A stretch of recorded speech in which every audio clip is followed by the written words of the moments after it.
Shalom Bapak Ibu Saudara yang dikasihi Tuhan, silakan duduk. Puji Tuhan. Saya percaya kita semua dipelihara Tuhan dari hari ke hari sampai hari ini. Karenanya biarlah kita terus bersyukur kepada Tuhan. Kasih dan kesetiaan Tuhan yang tak pernah habis-habisnya menjadi andalan buat kita sekalian.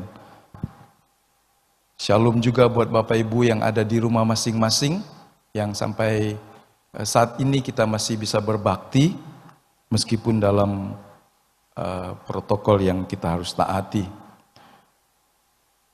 Puji Tuhan buat semuanya, buat kesetiaan dan kasih Tuhan dalam kehidupan kita. Biarlah kita juga didapati Tuhan menjadi orang yang setia, berjaga-jaga, setia untuk melakukan apa yang Allah percayakan kepada kita. Sebab hidup di bumi adalah sebuah kepercayaan. Hidup di bumi adalah sebuah penugasan. Satu waktu kita harus mempertanggungjawabkan itu semua, baik di tahta pengadilan Kristus untuk menerima apa yang patut dalam hidup kita. Sebagai orang yang percaya, kita akan terus berjalan dalam kehidupan. Hari-hari ini kalau kita membaca perkembangan yang menyenangkan, yang menggembirakan, baik vaksin yang dari China yang sedang diuji coba dalam tahap terakhir, juga Oxford mengeluarkan vaksin yang sedang dalam proses uji cobanya. Tetapi di negeri kita juga harus prihatin kalau karena ketidakdisiplinan masyarakat kebanyakan di kota besar menimbulkan lebih banyak lagi orang-orang yang terjangkit. Mari kita tetap menjaga, semakin besar sebuah populasi di sebuah kota, di sebuah masyarakat yang berinteraksi, jika tidak mematuhinya, semakin besar peluangnya. Tetapi saya percaya di tengah itu semua, biarlah orang-orang percaya menjadikan Tuhan sebagai penjaga yang agung dalam hidupnya. Saya mau mengajak kita untuk melihat kebenaran ini.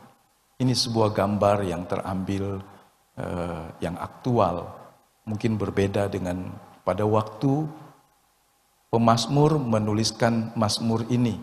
Ini memang kota yang dikelilingi oleh perbukitan. Dalam terjemahan bahasa Indonesia diterjemahkan sebagai gunung. Gunung-gunung, pegunungan. Tetapi tidak setinggi yang kita anggap gunung.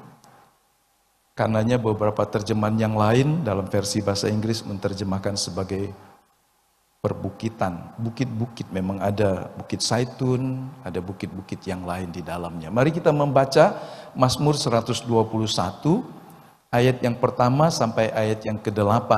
Di mana dua ayat yang pertama ini membicarakan atau mengutarakan keyakinan iman sang pemazmur. Tetapi dalam ayat 3 dan seterusnya dia memberikan dorongan kepada orang lain untuk mempercayai Tuhan. Mari kita membacanya.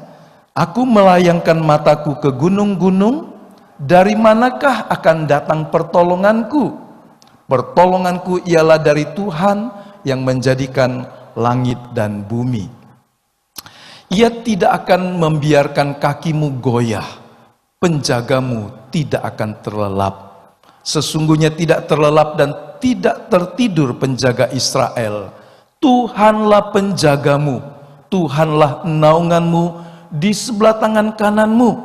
Matahari tidak menyakiti engkau pada waktu siang, atau bulan pada waktu malam. Tuhan akan menjaga engkau terhadap segala kecelakaan. Ia akan menjaga nyawamu. Ayat 8 yang terakhir, Tuhan akan menjaga keluar masukmu dari sekarang sampai selama-lamanya. Mengapa Mazmur ini menjadi perhatian kita pada pagi hari ini? Karena di tengah keadaan yang sukar dan sulit, seperti seorang pemazmur, kita harus mengembangkan iman kita untuk makin kokoh kepada Tuhan.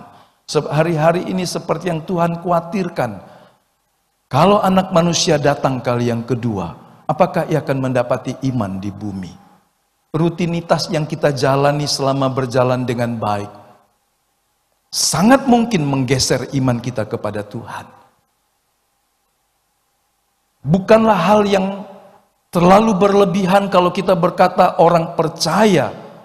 Sebab itu sebuah sebutan lain dari orang Kristen, murid Kristus. Mungkin saja kehilangan percayanya kepada Tuhan. Mungkin dia masih menyandang status orang percaya. Tetapi dia telah kehilangan percaya yang seharusnya kepada Tuhan. Tapi pagi hari ini biar kembali kita menyegarkan, menguatkan iman kita.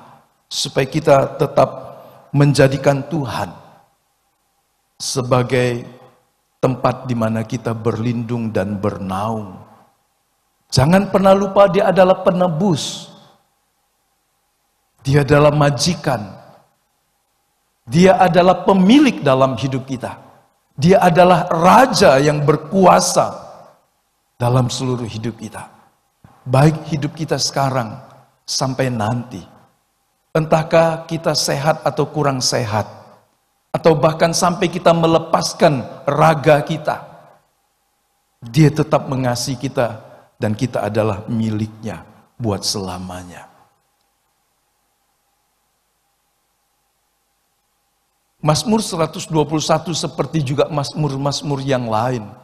Seringkali memberikan inspirasi, penyegaran iman. Mereka menyanyikan kebenaran-kebenaran firman ini seperti saudara kita melafalkannya dalam nyanyian doa mereka. Kalau kita pergi ke wilayah Timur Tengah, orang-orang Kristen pun membacakan ayat-ayat Alkitab seperti orang mengaji dengan irama. Menyanyikan perlindungan Tuhan. Menjadikan perlindungan Tuhan, iman kepada Tuhan sebagai nyanyian dalam hidup kita. Terkadang ada orang menyanyikan nyanyian putus asa dalam hidupnya. Menyanyikan nyanyian yang bernada pesimis. Nyanyian persungutan. Mungkin nyanyian keluh kesah terus. Tapi mari kita menggantinya dengan nyanyian penuh iman kepada Tuhan. Nyanyian yang mengingatkan hati kita dan melekatkannya kepada Tuhan. Sang penjaga yang tidak pernah terlelap itu. Nyanyian apa yang kita sering nyanyikan dalam sehari-hari hidup kita? Bukan saja waktu kita berkumpul di gereja. Tapi apa yang muncul dari dalam hati kita? Apakah itu semata-mata sebuah keluh kesah yang melemahkan iman, persungutan, rasa kecewa, atau kita mau menggantikannya dengan sebuah nyanyian yang menunjukkan iman dan syukur kita kepada Tuhan. Daud adalah salah seorang penulis mazmur yang mewarnai 150 pasal ini.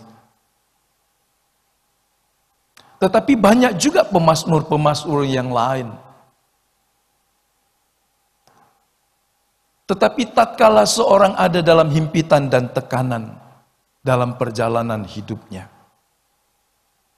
mereka membiasakan untuk menaikkan pujian, nyanyian doa kepada Tuhan. Saya mau mengajak kita bahwa dalam setiap situasi yang kita hadapi, mari kita belajar memberikan pujian kepada Tuhan, Allah yang layak menerimanya. Rasul Paulus katakan, nyatakan itu kepada Tuhan dalam doa dan permohonan syukur. Supaya doa kita juga menjadi sebuah nyanyian yang menyenangkan hati Tuhan. Bukan keluh kesah, bukan persungutan, bukan keluhan yang tak habis-habisnya, tetapi sebuah pujian dan syukur kepada Tuhan. Ada sebuah kisah yang nyata yang kemudian diangkat ke dalam film setelah dibuat buku atau cerita.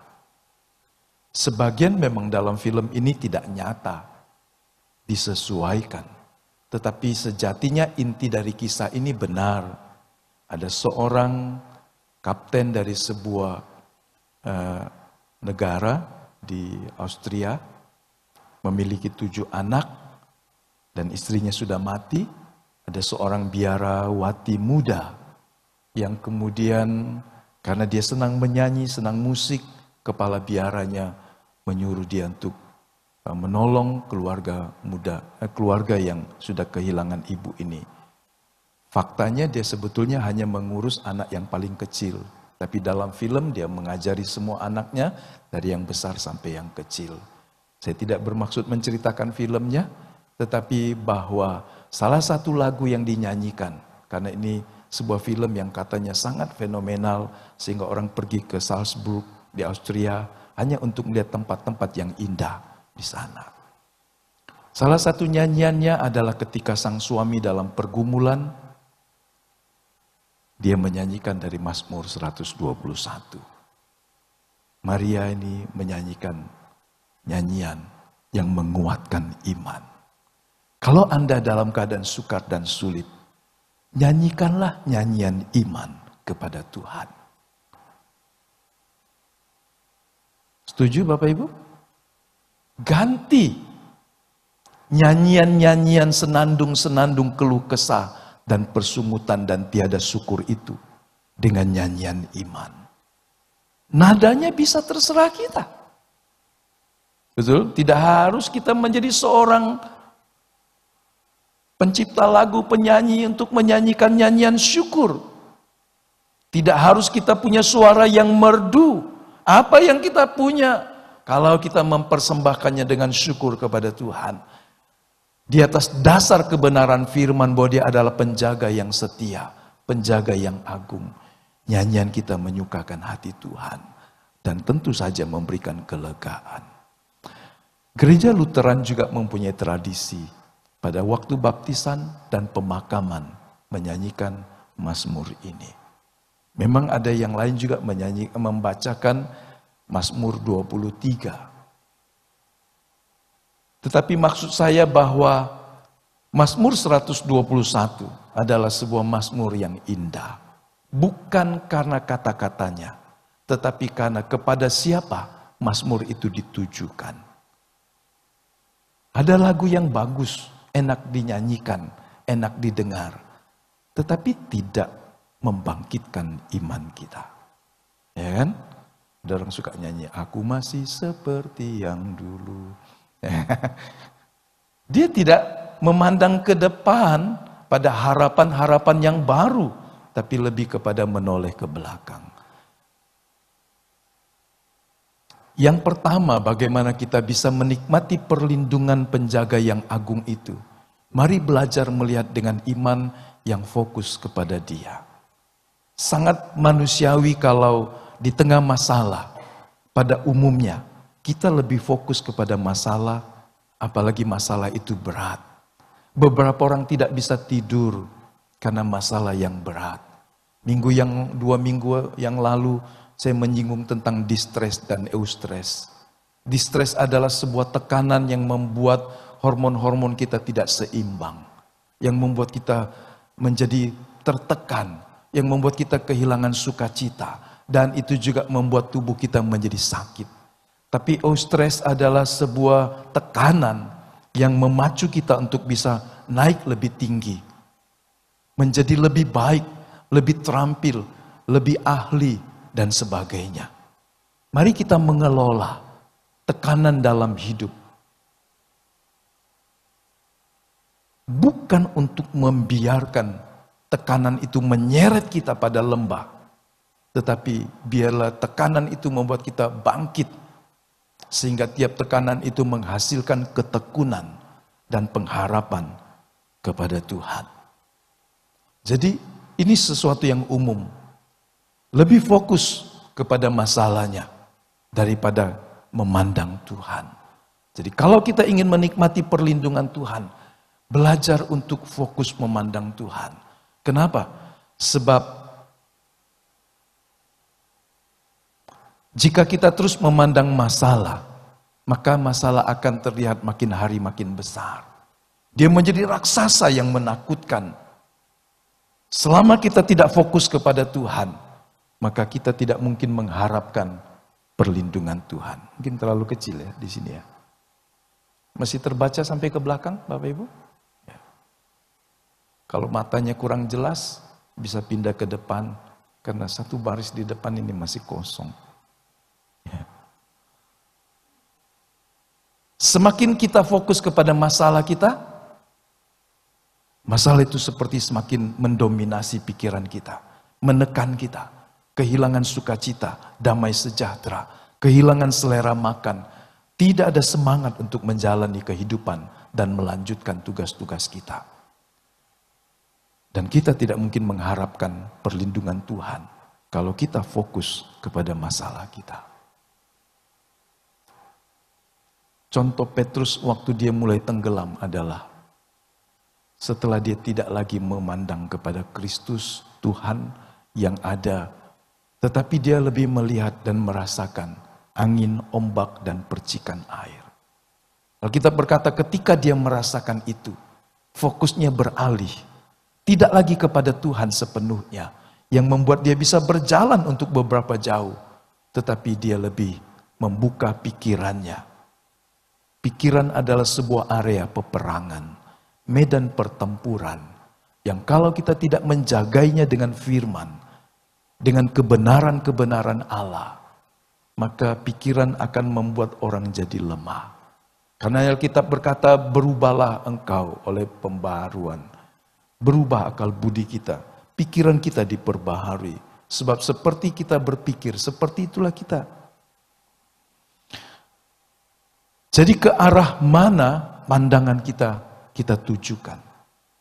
Kalau iman kita dikembangkan kepada Tuhan, maka kita bisa menerima, bisa melihat kekuatan dan kedahsyatan Tuhan. Sebab itu kita harus terus memandang Tuhan. Dan kita bisa menerima pertolongan dari Tuhan. Itulah yang pemazmur ingin katakan kepada kita. Kalau kita membaca dalam ayat 7 dan 8, maka dia berkata, ada 3 kali dikatakan menjaga. Dia menjaga engkau dari segala kecelakaan. Dia menjaga nyawamu dan dia menjaga ketika engkau keluar dan masuk. Ini sebuah iman yang diletakkan di atas dasar yang kokoh. Bahwa Tuhan sanggup dan Tuhan mau. Dan Tuhan terus melakukannya. Menjaga engkau dari segala kecelakaan. Menjaga nyawamu. Ingatlah Ayub. Waktu iblis mendesak Tuhan. Untuk menguji dia. Tuhan mengizinkannya. Tapi dia berkata engkau tidak boleh menjamah nyawanya. Seorang wanita yang berhikmat mencegah Daud ketika dipenuhi dengan kemarahan terhadap seorang saudagar kaya yang pelit dan sombong dan menghina. Dia membawa pasukannya. Dia ingin membunuh Nabal. Dan kalau Nabal dibunuh, pasti rumah tangga dan usahanya juga kacau. Tapi istri Nabal mendengar kejahatan lewat ucapan yang diucapkan suaminya kepada Daud. Maka dia berinisiatif mengambil makanan, membawa makanan cukup. Dia pergi tanpa diketahui istrinya. Dia pergi tanpa diketahui suaminya yang sedang pesta merayakan hari pencukuran bulu domba-dombanya. Dan di tengah jalan dia menghentikan Daud dan pasukannya. Dia mencegah Daud untuk berbuat jahat. Dan salah satu kalimat yang menarik dari wanita ini dia berkata, nyawa Tuanku terlindungi oleh malaikat Tuhan. Terbungkus. Bagaimana mungkin wanita ini, istri dari seorang pria yang bebal, bisa memiliki hikmat? Dia ingin berkata bahwa Daud tidak usah melakukan hal yang jahat. Daud tidak perlu marah. Daud tidak perlu merasa terancam. Sebab nyawa Tuanku Raja waktu itu Daud belum raja. Nyawa tuanku Daud dijaga, dipelihara oleh Tuhan.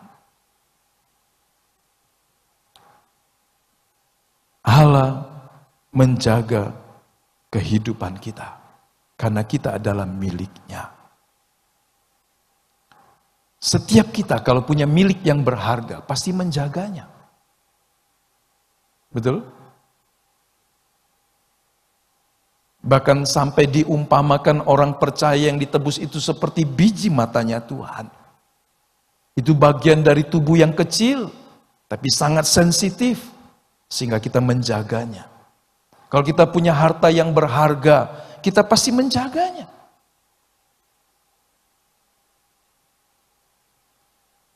Saya dan saudara adalah harta yang berharga di mata Tuhan. Dari mana kita tahu kita berharga? Karena Dia menebus kita dengan darah yang mahal. Dia membayar kita dengan menukarkan nyawa putranya yang tunggal. Kalau kita tidak berharga, Allah tidak akan repot-repot menebus kita. Tapi karena kita berharga di hadapan Dia, kita diciptakan segambar serupa dengan Dia. Waktu kita terhilang dalam dosa, Dia mencarinya. Dia membayar berapapun harganya. Di atas itu kalau Bapak Ibu lihat ada sebuah lukisan dengan tulisan menyelamatkan jiwa berapapun harganya. Itu bukan sebuah statement gagah-gagahan, tapi itu refleksi dari apa yang dilakukan Tuhan untuk mencari dan menemukan satu jiwa yang mungkin bagi dunia tidak berharga, yang mungkin bagi dunia dianggap sampah. Tetapi di mata Tuhan, jiwa yang dianggap tidak berharga itu pun bernilai tinggi. Karena di dalam dirinya ada gambar dan rupa Dia. Ada kehidupan yang Dia taruh di dalamnya. Kalau Anda menginvestasikan bagian terbesar dari milikmu, maka pasti pikiranmu tertuju kepada investasimu. Ya kan? Betul nggak? Hidup kita adalah pusaka yang berharga di mata Allah. Bahkan terkadang kita sendiri kurang menghargai diri kita, seperti Tuhan menghargai kita. Karenanya Dia berkata Dia mau menjaga dari segala kecelakaan, menjaga nyawa kita, menjaga keluar masuk kita. Mata kita harusnya tertuju kepada Yesus saja. Ibrani pasal 12 ayat yang kedua berkata demikian, marilah kita melakukannya dengan mata yang tertuju kepada Yesus, yang memimpin kita dalam iman, dan yang membawa iman kita itu kepada kesempurnaan. Yang dengan mengabaikan kehinaan, tekun memikul salib, ganti sukacita yang disediakan bagi Dia, yang sekarang duduk di sebelah kanan tahta Allah. Ibrani pasal 12 bicara tentang perlombaan. Dromos agon, sebuah pertandingan yang tidak mudah. Kata agoni diambil dari ini juga, yang bermakna kesulitan, kesukaran, hal yang sulit. Ini sebuah perlombaan iman yang Allah wajibkan kita masuk di dalamnya. Orang berkata, kalau aku mati, aku mengharap Tuhan menyambut aku. Seperti orang yang pergi. Kalau Anda pergi hari-hari ini ke Pulau Bali, mereka kan menyambutnya. Travel sudah menjual paket murah, 2,5 juta untuk 2 malam dan 3 hari. Dengan kalungan bunga, menginap di hotel 2 malam, dan sebagainya. Sudah murah. Siapa yang pernah datang ke satu tempat dan kemudian dikalungi dengan bunga pada waktu turun dari ruang tunggu, atau turun dari pesawat dan masuk ke ruang tunggu? Beberapa orang berpikir waktu dia masuk ke dalam kerajaan sorga, Allah akan menyambutnya. Benar, kalau dia mengikuti perlombaan iman, dan menang. Tapi bagaimana dia mengharapkan penyambutan sorga kalau dia sendiri tidak bertanding dalam pertandingan iman?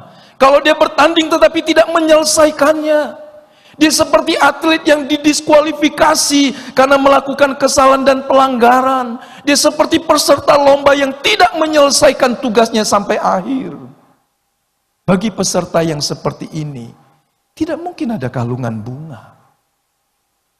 Tidak mungkin ada sorakan dan berkata, inilah juara, inilah pemenang dalam kehidupan. Paulus ingin supaya ketika kita ada di bema, kita menerima apa yang patut dari Tuhan.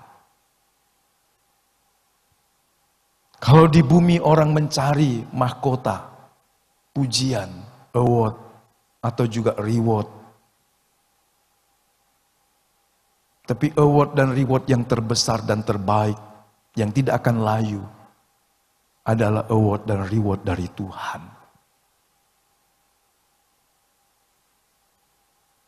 Saya pernah membaca, dan saya pernah cerita juga sekali lewat, kalau tidak salah. Ada orang yang waktu dia masih sangat berjaya, dia memiliki koleksi begitu banyak trofi, dia memiliki banyak piagam, dia memiliki banyak tanda-tanda keberhasilan dan kejuaraannya.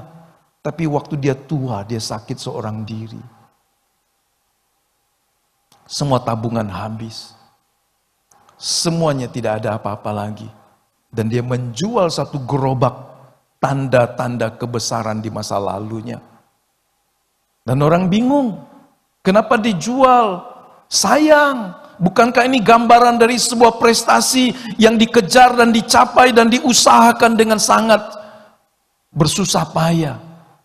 Tapi dia bilang, saya sekarang memerlukan makanan dan obat. Dan barang ini tidak lagi berguna. Karena ini cuma cerita tentang masa lalu saya. Tapi saya harus hidup hari ini dan besok. Kadang-kadang kita mengejar dan mengumpulkan sesuatu yang dicari dan dibanggakan manusia. Tapi dengan berjalannya waktu kita tahu itu menjadi sesuatu yang tidak abadi. Paulus berkata orang bertanding berlomba untuk mendapatkan mahkota yang fana. Untuk mendapatkan reward dan award yang mungkin fana. Tapi kita mengejar hadiah dan panggilan surgawi. Mari kita fokus dalam hidup kita untuk memandang kepada Tuhan. Sekalipun kita harus mengikuti perlombaan iman yang sukar, yang Allah wajibkan, mari mata kita tertuju kepada Dia, karena Dia sudah menang. Yesus dalam tubuh manusia, 100% manusia, mengalahkan pencobaan dan tidak berdosa. Menjadi sebuah prototipe bagi kita, menjadi sebuah standar dan ukuran bahwa kita pun bisa menang asal kita memandang Tuhan, bersandar kepada Tuhan senantiasa dalam kehidupan kita. Kristus telah menjadi pemenang yang agung. Dan kemenangan Yesus dalam doa di Taman Getsemani salah satu contoh. Karena Yesus fokus kepada kehendak Bapa. Kita tahu doa ini, doa yang berulang-ulang dinaikkan Yesus selama 3 jam. Anda tidak pernah mendapatkan di bagian Alkitab manapun Yesus berdoa begitu panjang untuk satu hal. Bahkan seringkali kita cuma melihat Dia mengatakannya karena firman-Nya memiliki kuasa mencipta. Kepada Lazarus yang sudah mulai membusuk, dibungkus dengan kain kafan, Yesus berkata, Lazarus keluarlah. 5 ketul roti dan 2 ekor ikan cukup diberkati saja dan mengenyangkan ribuan orang yang membutuhkannya. Dia menjamah orang dan berkata, jadilah sembuh seperti imanmu. Dan seterusnya. Tapi untuk satu pergumulan yang hebat di Taman Getsemani, Yesus berdoa. Bisa saja Yesus kalah di sana. Kalau dia fokus kepada keinginan dirinya. Kalau dia fokus kepada cawan yang pahit itu. Tapi dia selalu mengakhiri doanya dengan berkata, bukan kehendakku Bapa, tapi kehendakmu. Meskipun untuk melakukan kehendak Bapa, Yesus harus minum cawan yang pahit itu. Kalau kita mau hidup dan melakukan kehendak Bapa, terkadang kita harus minum cawan pahit juga. Kita harus menelan mungkin ketidakadilan yang kita anggap. Mungkin perasaan-perasaan yang lain. Kalau kita menuntut hak dalam hidup, kita akan kecewa. Tapi melepaskannya kepada Tuhan. Yesus tidak harus mati di kayu salib. Dia tidak harus membayar dosa kita. Dia tidak harus minum cawan pahit itu. Tapi dia melakukannya karena kasih-Nya. Kalau kita berprinsip harus dan harus dan harus. Ini bukan tanggung jawabku, ini bukan bagianku, ini bukan urusanku. Kita bisa menjadi orang yang tidak pernah bertumbuh. Kita tidak akan pernah mengembangkan karakter kita kepada Tuhan. Dalam hidup berumah tangga, dalam persaudaraan, dalam hubungan sesama saudara seiman. Terkadang kita harus memikul, menanggung sesuatu yang tidak seharusnya kita tanggung. Tapi kalau Allah mengizinkan dan menuntun kita ke sana, jadi seperti Yesus, fokus kepada kehendak Bapa. Yang paham katakan amin Bapak Ibu. Kalau kita berkata, saya tidak wajib mengurus kamu, saya tidak harus memikirkan kamu, saya tidak harus susah karena kamu punya tanggung jawab sendiri dan saya punya tanggung jawab sendiri. Kita tidak pernah berkembang dan berkemenangan. Tapi kalau Allah menempatkan kita pada situasi yang harus meminum cawan pahit karena kehendaknya, lakukanlah. Dan kita akan lihat pertolongan dan kemuliaan Tuhan.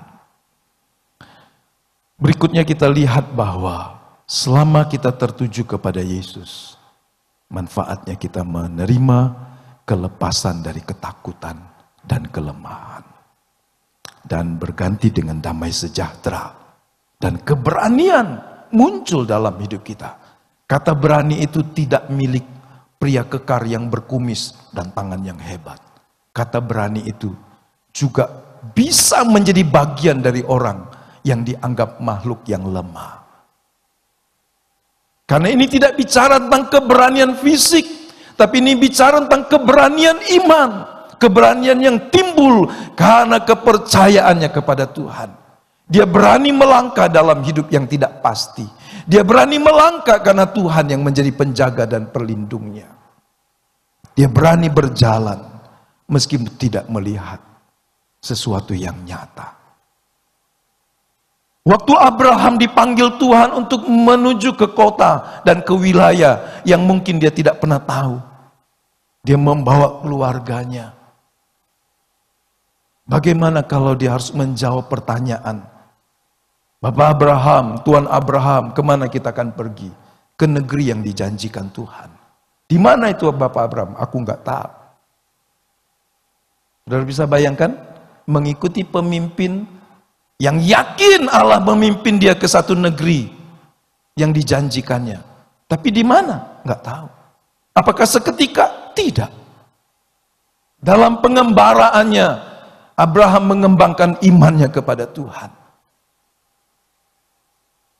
Allah menghargai imannya. Meskipun dia tidak tahu daerah mana yang harus dia tuju. Hari demi hari yang dia tahu adalah harus taat kepada Tuhan. Melangkah selangkah demi selangkah. Kadang-kadang kita juga meskipun membuat sebuah planning 2020, 2021 mungkin. Tetapi kadang-kadang kita melihat seperti bayangan suram. Ketidakpastian. Tapi mari kita tetap percaya kepada Tuhan. untuk menyingkirkan kelemahan dan ketakutan, dan muncul keberanian dan damai sejahtera. Yohanes 16 ayat 33 berkata, semuanya itu kukatakan kepadamu, supaya kamu beroleh damai sejahtera dalam aku. Dalam dunia kamu menderita penganiayaan, tapi kuatkanlah hatimu, aku telah mengalahkan dunia. Dan Tuhan berkata, jika aku saja dianiaya, ditolak dunia, maka engkau murid-muridku juga harus memiliki pemikiran seperti ini. Jangan pernah berharap Anda disambut, diperlakukan dengan sangat baik oleh orang yang tidak mengenal Tuhan.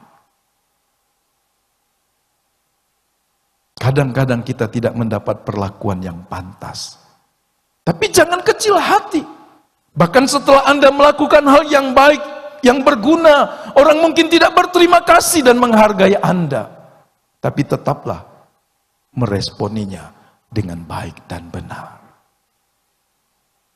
Lihatlah orang tua, sesudah susah payah mengurus anaknya, dikasih makan dan diurus semuanya, di tengah semua kepenatan tubuhnya, belum tentu anaknya bilang terima kasih. Betul? Orang tua sudah susah-susah mikirin, karena masak tiap hari juga susah. Siapa yang tiap hari mikir masak? Jangankan mikir masak, mikir makan apa tiap hari ini aja kadang bingung kan? Nggak bingung. Ada orang nggak bingung, apa aja di meja dimakan. Tapi ada orang sangat bingung, makan baru ini, baru minggu lalu, masa mau mikir terus. Dan masak itu pasti tidak mudah. Kecuali kita masaknya seperti warung. 50 tahun yang lalu ini warung soto ayam. Tiap hari, tiap minggu, tiap bulan, tiap tahun, 50 tahun soto ayam terus, nggak berubah. Nah orang nggak bingung, yang masak nggak bingung. Tapi masa saudara makan soto ayam selama 50 tahun? Sehari 3 kali? Kan enggak, pasti bervariasi. Ibu rumah tangga bingung. Kalau warung soto ayam 50 tahun yang lalu sampai sekarang dia tetap pegang resepnya sama dari nenek moyangnya. Ini generasi ketiga katanya. Orang malah bangga. Bagaimana orang bisa bertahan memegang resep yang sekian puluh tahun. Tapi ibu rumah tangga beda. Dia bisa pusing 7 keliling. Kemudian anaknya, gak mau makan. Nah, saudara bisa bayangkan begitu kira-kira? Hanya makan saja. Tinggal makan saja. Ada orang tidak bisa menikmati dan bersyukur. Jadi, ibu sudah susah. Tapi belum tentu anaknya menghargai. Orang tuanya sudah mengorbankan kebutuhan dirinya untuk anak-anak. Tapi belum tentu anak-anak menganggap orang tuanya telah berbuat yang terbaik. Sampai nanti dia waktu jadi orang tua, baru dia tahu. Ternyata orang tuaku berjuang supaya aku bisa hidup dengan lebih baik. Jadi jangan pernah jadi anak yang tidak bersyukur. Dan selalu beranggapan orang tuaku tidak baik, kurang baik dibanding orang tua yang lain. Kalau Anda nanti jadi orang tua, Anda baru tahu. Ternyata orang tua sangat peduli dengan anak-anaknya. Meskipun anak-anak tidak selalu menghargai orang tuanya. Yesaya 40 ayat 31, orang-orang yang menanti-nantikan Tuhan mendapat kekuatan baru. Mereka seumpama Raja Wali yang naik terbang dengan kekuatan sayapnya. Mereka berlari dan tidak menjadi lesu. Mereka berjalan dan tidak menjadi lelah. Wow, saudara tahu ini sebuah kekuatan yang luar biasa. Berjalan tidak menjadi lelah. Berlari tidak menjadi lesu. Kekuatan dari mana? Kekuatan dari menanti-nantikan Tuhan. Sumber kekuatan yang tak pernah habis-habisnya. Tanpa sadar dalam hidup, kita seringkali menjadi kelelahan secara mental. Secara rohani kita mungkin juga lelah. Tapi kalau Anda mengabaikan persekutuan dengan Tuhan, Anda akan semakin drop. Tetaplah bergantung dengan Tuhan, sumber pertolongan dan kehidupanmu. Ketika memandang Tuhan, kita akan menerima kekuatan baru dan dimampukan mengatasi segala masalah dalam kehidupan kita. Fokus. Ada satu cerita di sebuah apartemen yang tinggi, ada terjadi kebakaran. Dan ada anak yang tertinggal oleh orang tuanya karena ditinggal bekerja. Petugas pemadam kebakaran berusaha menolong dan mendekatinya. Tapi anak ini sangat takut karena dia melihat bawah, tinggi, mungkin di lantai berapa begitu. Dia takut dan nangis terus. Dia ada di pinggir jendela, tapi nggak mau diajak keluar karena dia bilang takut. Si petugas pemadam terus meyakinkan, jangan lihat ke bawah, jangan lihat ke bawah, jangan lihat apinya, lihat saya saja. Ayo ulurkan tanganmu, ayo ulurkan tanganmu. Waktu anak ini yakin, waktu anak ini memandang kepada petugas pemadam dan tidak lagi memandang kiri kanan dan ke bawah, anak ini bisa menyerahkan hidupnya. Keyakinan itu timbul kalau dia mengalihkan pandangannya, tidak lagi melihat ke bawah. Tidak melihat keributan orang yang berkata kasihan, takut dan sebagainya. Tapi dia fokus kepada penyelamatnya.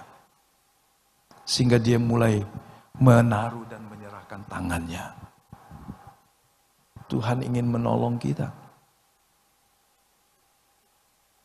Tetapi kadang-kadang kita tidak mengarahkan pandangan kita kepada Tuhan. Kita seperti orang yang terus menunduk dan tidak melihat Tuhan.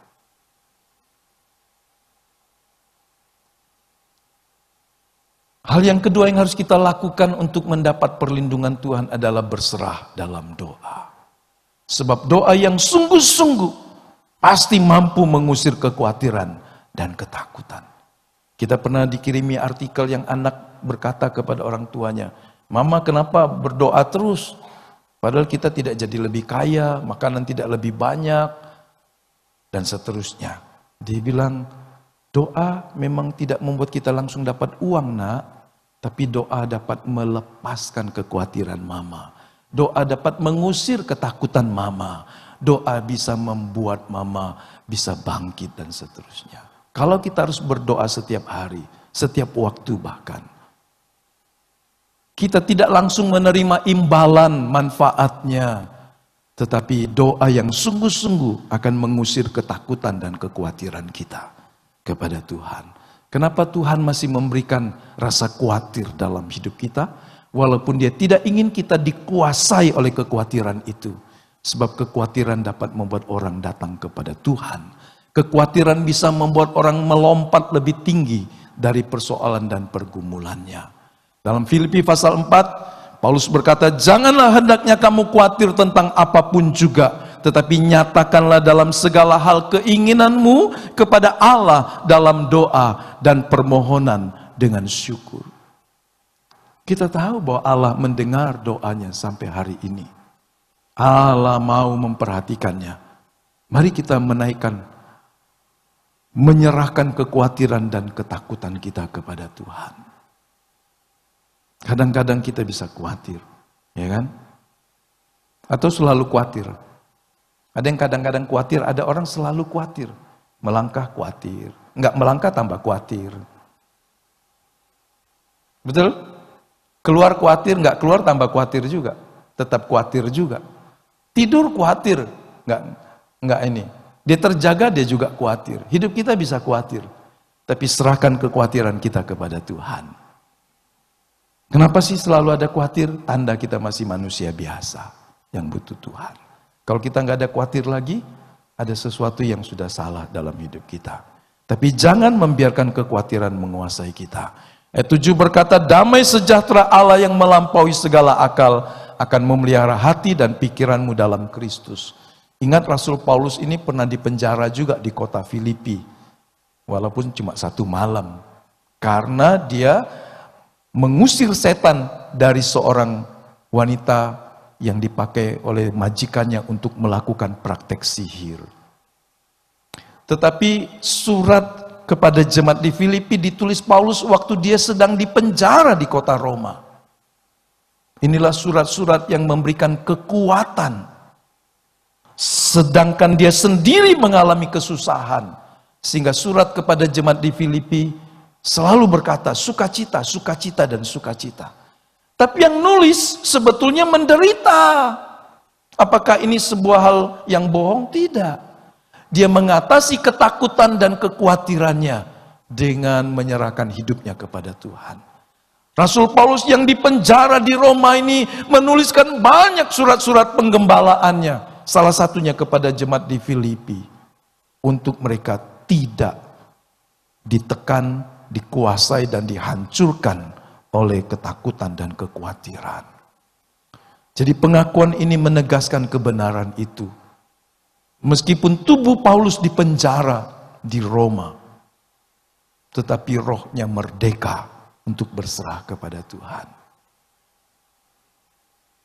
Jangan membelenggu jiwamu, jangan membelenggu manusia rohanimu, meskipun tubuh jasmani ini terbatas. Biarkan kita mengembangkan manusia rohani kita kepada Tuhan.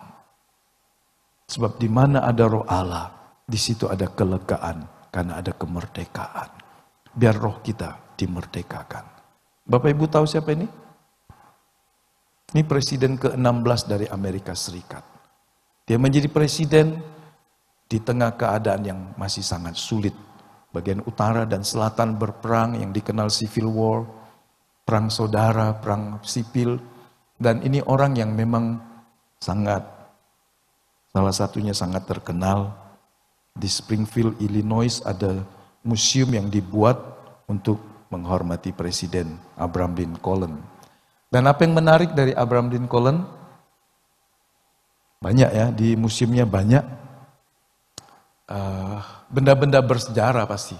Tapi di sana katanya ada Alkitab yang dipakai oleh Abraham Lincoln, dan Alkitab itu khusus dalam Mazmur 34 ayat yang kelima itu tangannya menunjuk di situ dan sedikit lebih hitam. Apa itu Mazmur 34 ayat 5? Aku telah mencari Tuhan, lalu Ia menjawab aku dan melepaskan aku dari segala kegentaranku. Ini seorang dari senator kemudian menjadi presiden. Dan dalam museum itu dilihat bahwa jarinya yang menunjuk kepada Mazmur 34 itu menunjukkan dia sangat bergantung kepada Tuhan yang dia sembah. Ya.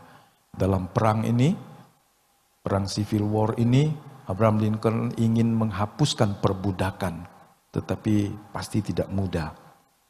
Karena banyak orang yang tidak suka perbudakan dihapus, sehingga banyak perlawanan. Dalam pergumulannya dia berserah dan percaya kepada Allah yang mendengar doanya dan mau menolong bangsanya untuk melepaskan perbudakan. Saudara lihat rakyat biasa, pembesar, pengusaha, sampai presiden yang berkuasa punya pergumulan, punya masalah. Semakin besar wewenang dan tinggi jabatannya, semakin besar juga tanggung jawabnya, semakin besar bebannya. Dan orang ini bergantung kepada Tuhan. Jadi jangan berkata bahwa hanya saya yang sulit.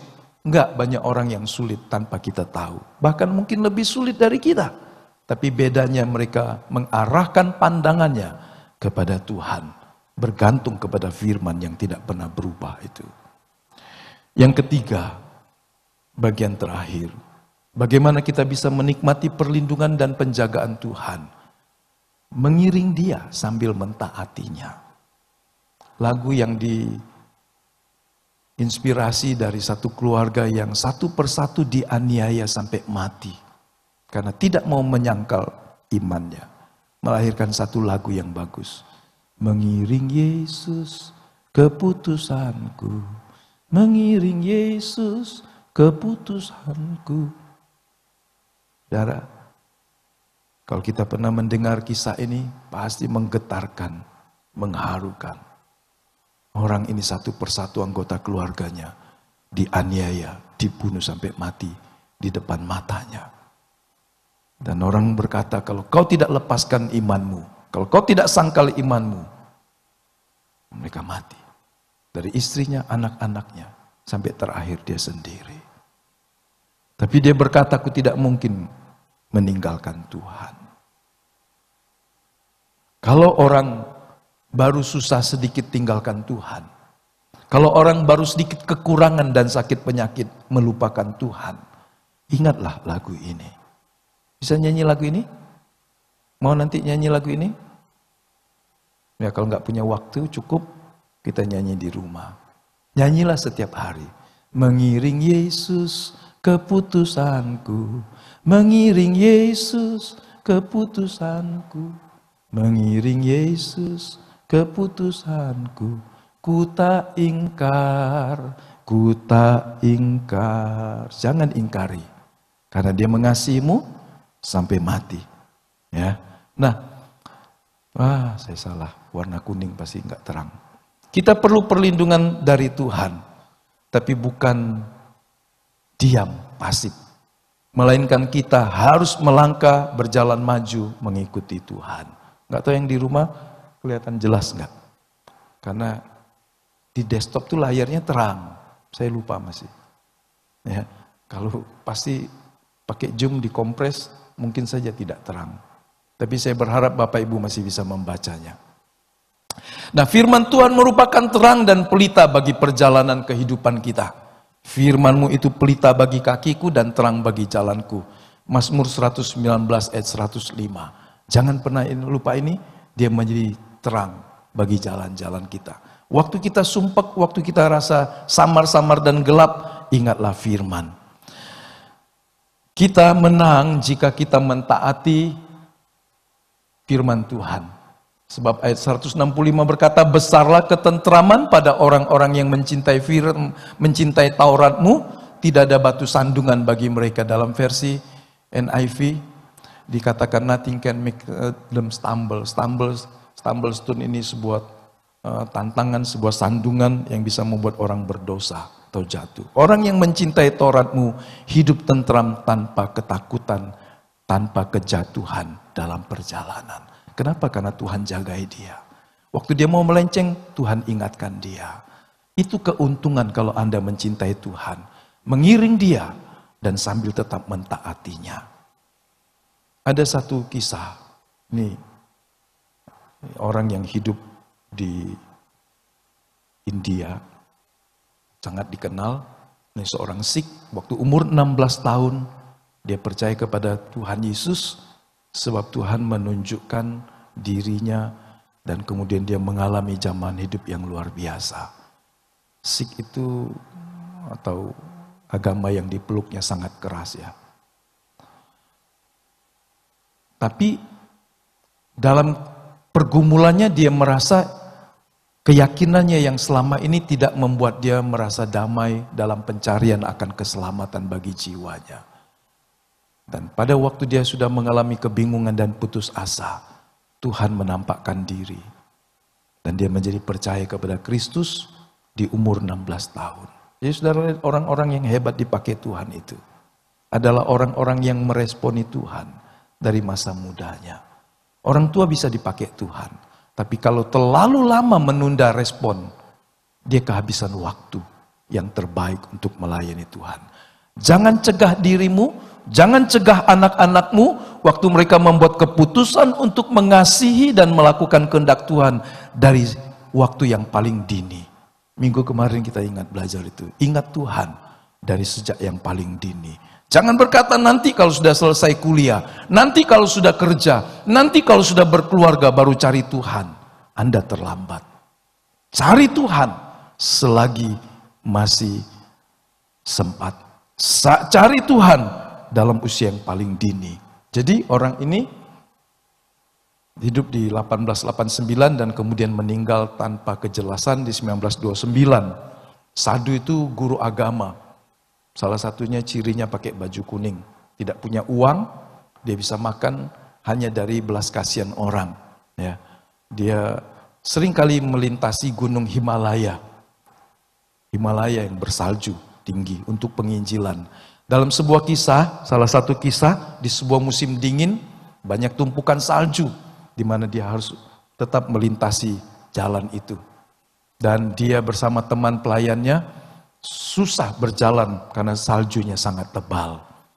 Nah, waktu dia berjalan di tengah perjalanan melihat seorang yang jatuh di jalan karena dingin, karena sesuatu hal. Kemudian dia katakan kepada kawannya, ayo pikul dia, ayo kita tolong dia. Tapi setelah diusahakan, kawannya merasa sulit. Jalan sendiri saja sulit di tengah kedinginan yang membeku, salju yang tebal, kaki yang masuk dan mengangkatnya lagi. Ingat, mereka bukanlah pendaki gunung yang mempersiapkan semua dengan baik, saudara. Penakluk Gunung Everest itu ada 40 serpa di belakangnya. Namanya dicatat 1-2 orang. Tapi yang ikut rombongan dan menolong dia 40 orang bisa. Orang-orang yang memikul semua perlengkapannya. Tapi ini orang berjalan pasti dengan apa adanya. Jadi pasti sulit. Tidak ada alas kaki yang cukup, tidak ada baju tebal yang cukup dan sebagainya. Seadanya pasti. Karena ini masyarakat biasa. Sehingga kawannya berkata, ya sudah nggak usah ditolonglah orang ini. Tapi waktu dia akhirnya Sadhu Sundarsing ini memikul orang yang jatuh ini, memanggulnya, kemudian dalam perjalanan yang dia lakukan dengan pelan-pelan, dia lihat kawan yang tadi sudah mendahului dia, mati di depan. Mati kenapa? Membeku kedinginan. Sebaliknya sadhu yang memikulnya, kemudian orang ini lolos. Kenapa? Karena 2 orang berjalan tempat yang dingin saling menghangatkan. Tuhan menolong seseorang dengan cara yang hebat. Kadang kita pikir itu beban, ternyata itu penolong buat kita. Lihat kiri kananmu jauh ya. Kadang, kau beban apa penolong? Katakan kepada istrinya, kepada suaminya, kau beban atau penolong? Kadang kau beban, tapi kau bisa jadi penolong. Ya kan? Kadang-kadang beban itu adalah penolongmu yang kita lupakan. Anak ini beban atau penolong? Tugas ini beban atau penolong? Tanggung jawab ini beban atau penolong? Kadang-kadang kita cuma lihat satu sisi. Ini beban, gak mau dipikul. Tapi beban inilah yang menyelamatkan engkau. Oke? Mereka berdua selamat dari kematian. Apa yang dialami oleh sadhu ini mengingatkan apa yang dikatakan Tuhan dari Lukas 17. Mari kita baca, ini ayat terakhir. Barang siapa berusaha memelihara nyawanya, ia akan kehilangan nyawanya. Dan barang siapa kehilangan nyawanya, ia akan menyelamatkannya. Kalau Anda rela, Tuhan pasti tolong. Tapi kalau Anda tidak rela, Anda menganggap semua beban hidup untuk dirimu sendiri dan tidak peduli orang lain, mungkin Anda selamat untuk 1-2 langkah, tapi berikutnya Anda binasa. Karena Anda memerlukan orang lain, Anda memerlukan Tuhan, Anda memerlukan saudara seimanmu, Anda memerlukan pasanganmu, Anda memerlukan orang-orang di sekitarmu. Jangan hidup dengan menganggap saya ingin tidak punya beban apapun. Tapi Tuhan menolong kita sekalian. Nah terakhir, ingatlah selalu, meskipun jalan-jalan kehidupan tidak mudah, kita percayakan diri ke dalam perlindungan dan penyertaan Tuhan. Asalkan kita taat dan setia melakukan kehendak-Nya. Dunia dipenuhi ketakutan dan kekhawatiran. Tapi mari kita selalu bersandar kepada Tuhan dan pelindung kita. Mari kita bangkit dan berseru. Tuhan Allah, Engkau adalah Sang Pelindung dan Penuntun bagiku. Amin. Mari kita berdiri. Haleluya.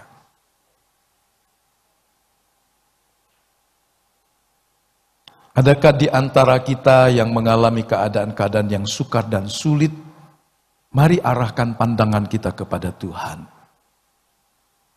Tujukan pandangan imanmu kepada Tuhan.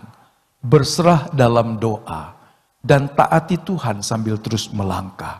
Jangan pasif, berjalanlah dalam ketaatan. Tiang awan dan tiang api akan menjagai kita. Haleluya. Tuhan, pagi hari ini kami menyerahkan kembali hidup kami. Engkaulah penjaga yang agung. Engkaulah pemilik hidup kami. Dari masa muda kami sampai masa tua, bahkan sampai akhir hidup kami, Tuhanlah pemilik hidup kami. Di bumi sampai dalam kerajaan-Mu, kami ingin tetap ada bersama dengan Tuhan. Karenanya ketika segala sesuatu berubah, bergerak cepat, digoncangkan, tergoncangkan, kami mau iman kami tetap tertuju kepada Tuhan. Biarkan jiwa kami, roh kami terus disegarkan dengan kekuatan-kekuatan yang baru dari Tuhan. Bapa, tolong kami supaya kami dapat menolong orang-orang lain di tengah kegoncangan yang dihadapi dalam rumah tangga, dalam ekonomi, dalam kesehatan, dalam segala hal yang tidak pasti. Jadikan gereja-Mu terang yang bercahaya, membangkitkan pengharapan, membangkitkan iman, karena Engkau Allah yang melindungi dan menjagai kami. Supaya tidak ada seorang pun menjadi lemah dan dilemahkan dan dikalahkan oleh tantangan dan masalah hidupnya. Tapi biar kami melihat Tuhan dalam segala perkara. Kami mengangkat jiwa kami kepada Tuhan. Kami mempersembahkan hidup kami, sebab bukan dari tempat yang tinggi pertolongan kami, bukan dari sekitar kami, tetapi dari Tuhan Allah yang Maha Tinggi, penjaga yang agung, yang tak pernah terlelap, siang dan malam, bahkan ketika kami tidak menyadari. Penjagaan pemeliharaan Tuhan cukup bagi kami. Berkat Tuhan atas kami, tubuh yang sehat, jiwa dan roh yang terus diperbaharui sampai rupa Kristus menjadi nyata dalam hidup kami. Jika ada yang lemah dan sakit, kami berdoa buat Popo Meriani.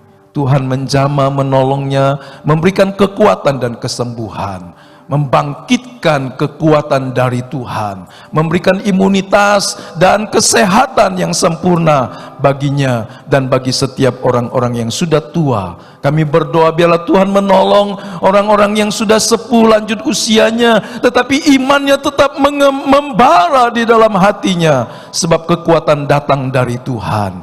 Berkati ya Tuhan sidang jemaat-Mu, dimanapun mereka, di rumah masing-masing, di Batu Raja, di Palembang, di kota-kota yang lain, biarlah Tuhan menyertai dan memberkati. Di mana Injil ini diberitakan, kekuatan dan pertolongan Tuhan turun atas kami sekalian. Berkati semuanya, biar menjadi kesukaan bagi Tuhan. Hidup kami, penyembahan kami, persembahan kami, dan Tuhanlah yang membalas semuanya untuk hormat kemuliaan nama-Mu. Kekasih-kekasih Tuhan, terimalah berkat yang sempurna dari Allah Bapa, kasih dan anugerah dari Tuhan kita Yesus Kristus, persekutuan penyertaan pengurapan Roh Kudus, melindungi dan menjagai kita waktu kita keluar dan waktu kita masuk dari pintu rumah kita, sekarang sampai selama-lamanya. Haleluya, haleluya, amin.